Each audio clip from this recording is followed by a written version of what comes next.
What is going on, everyone? Tonight is another nerd out style video. You guys really enjoyed the one that I did about kind of selecting the craws that I fish during certain situations. So I figured I'd do it again, share with you guys some of my thoughts that go into my swim bait style fishing that I have on the water that I think will help give you guys the confidence and the knowledge you need to be more effective soft paddle tail style swim bait fishermen to catch more fish. Now, a couple housekeeping things before we dive into that. If you guys haven't already signed up for the May 8th meetup on Lake St. Clair /fishing tournament /event, please go down there and do that. It's going to be in the comment section and in the description. There's going to be a boater link and a non-boater link to sign up for this event. What's really cool about this is you don't have to have a boat to fish this event, but it is first come, first serve. So if you aren't already signed up as a non-boater or as a boater, please go down there and do so. Non-boater is first come, first serve. If you don't have a boat, but you want to fish, I'm going to try to pair you guys with someone that has open space in their boat. So go down there, sign up for that. It's $10 entry per guy,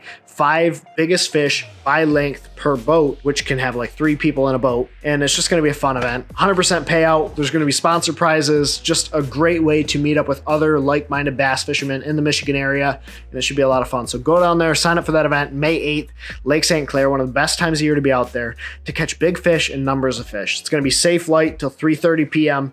It's going to be a lot of fun. You don't want to miss it. So go down there and sign up right now to get in on that event. Now, without further ado, let's kind of dive into this thing. So what we're basically going to be covering is line tie angle of swim bait heads and the impact that it has on the way the bait fishes and kind of the overall action of the bait. And I think this is a really cool concept because I was thinking about it and talking about it with Nathan, but there's a lot of impact that even the line tie angle of your swim bait has on the actual swim bait itself. So what we're going to be talking about are basically 90-degree line ties, which come off the shank of the hook at 90 degrees, come off the head at 90 degrees off the top of the head, and the impact that has versus forward-facing line ties like this jig right here, which is a 60-degree, which comes off the shank of the hook forward-facing. Now you have your 60-degree, your 30-degree, 28-degree, and so on and so forth. Basically different angles of line tie and the impact that that has on the actions of the bait. So what we're going to start with is basically your forward facing style jig heads. This is probably your more common style jig head,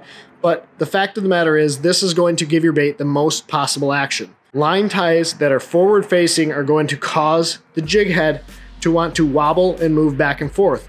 What that does in turn is going to give your bait more body roll and wobble all the way throughout the bait. When you fish a 60-degree, when you fish a 30-degree, like your big Matt Allen style swim bait heads from Dirty Jigs, what you're gonna notice is they have a lot of side-to-side wobble and roll. When that water comes around the head, when that water hits the head in the line tie, it's going to want to roll a lot side to side. This is going to give your bait a lot of action. So when you're fishing in warmer weather conditions or around super aggressive, active style fish, you're going to typically want a forward-facing line tie. It's going to give your bait more action, and it's going to allow it to kind of have the maximum amount of movement that it can possibly have, the most amount of body wobble, the most amount of shimmy, and it's going to help it come through the water with a lot of movement all the way through the tail of the bait.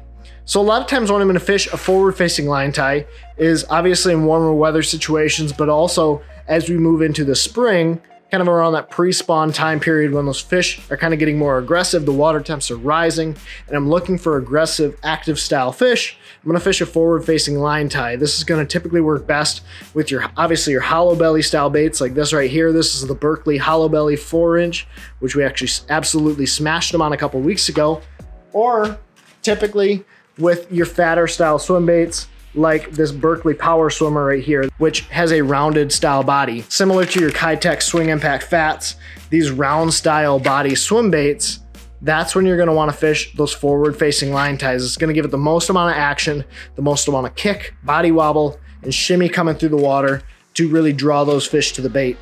Also, when you're fishing around dirtier water situations, it might be a good opportunity to fish these forward facing line ties because you're gonna really put out the most vibration possible on this bait to kind of draw those fish into your swim bait coming through the water. So typically when you're looking for really aggressive action out of your swim bait, kind of to maximize the action of this bait coming through the water, aggressive style fish, forward facing line tie.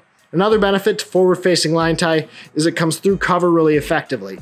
When it hits cover, it kind of wants to tip forward just a little bit and then will deflect or bounce off, as opposed to your 90-degree style jig heads like this right here, which will want to catch and just pin. It just stops and it lodges in. So when you're fishing around a lot of cover, a lot of wood, a lot of rocks, that's when you're gonna wanna fish a forward facing line tie like this one right here. Now conversely, your 90-degree line ties, like this jig head, is going to have very dead action. When this is reeling through the water, this jig head isn't going to have a lot of action. It's basically just going to have whatever the tail action is of that swim bait.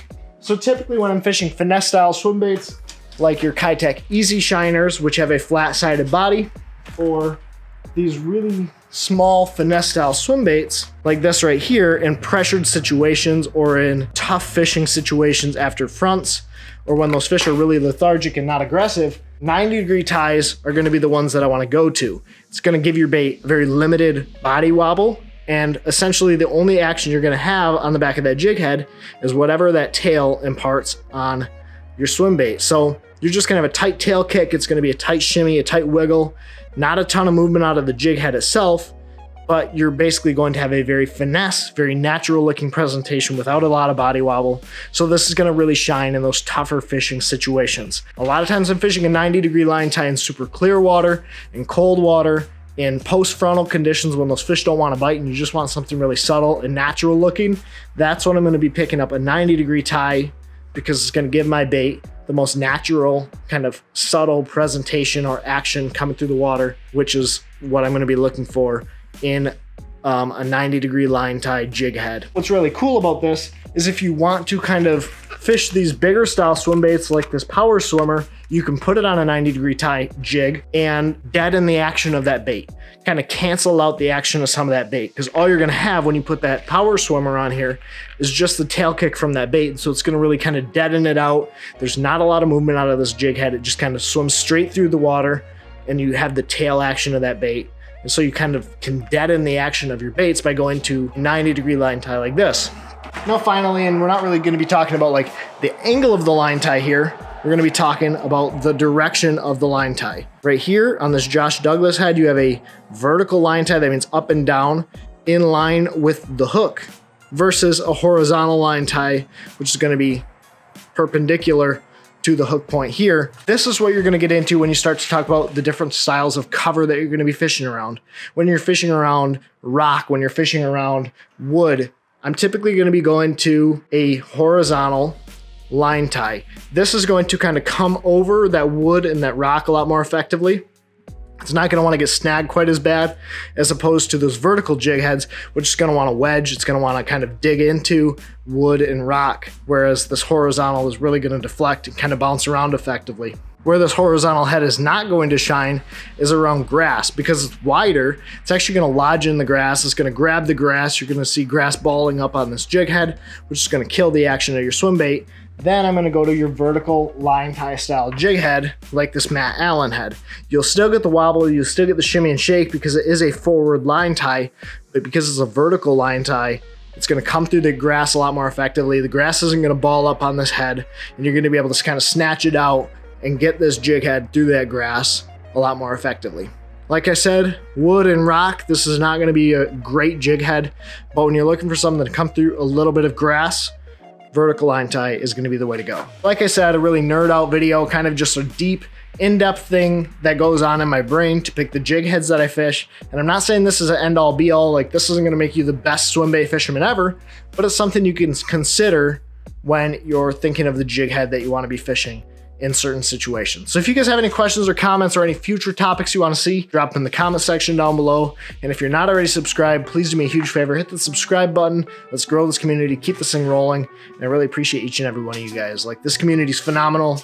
Thank you guys for subscribing and growing this. And if you guys enjoy this style of video, again, let me know. Let me know that you guys enjoy what I'm making, because it helps me go out and make you guys the best style of content that you guys want to see. Anyways, thank you guys. I appreciate you all. As always, take care, tight lines. God bless. Pursue your passion.